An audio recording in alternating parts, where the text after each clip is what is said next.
And that's happening on a sufficiently large scale that you just feel that there is a grassroots movement that is actually very, very difficult to track. The interesting thing about these people is that you can't categorize what they're doing and say it looks like this or it looks like that. It just looks like whatever people group they are trying to reach is shaping the kind of churches that they're planting, which I think is very, very exciting. So, that was one of the things that surprised me. Just a whole new wave of church planting activity, and the point about most of these men, women, and often women, is that they don't appear on anybody's statistics.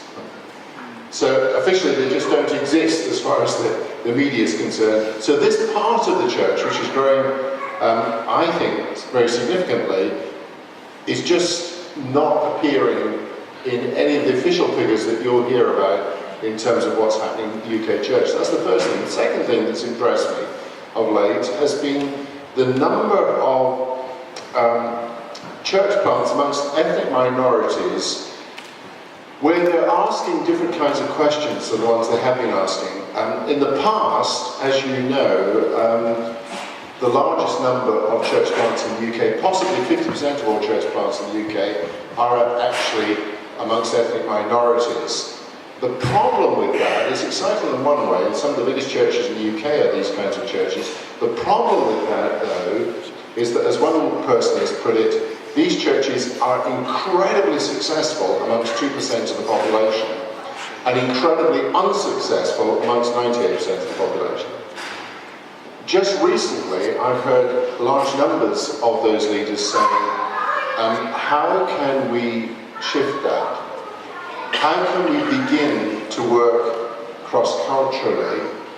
And in particular, they're driven by the realization that they only have 15 years to crack it because they are aware that they're not going to keep their children.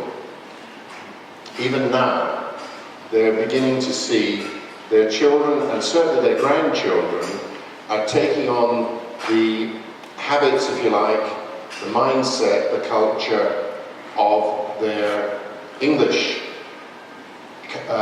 counterparts, their broader European culture. So that strikes me as an amazing opportunity. If somehow we could bring together the people who are Anglo-Saxons and doing all sorts of interesting new things amongst new people groups, and bring together the amazing energy, zeal, passion of these many ethnic church plants and church leaders, if we could bring that together somehow in a creative fusion,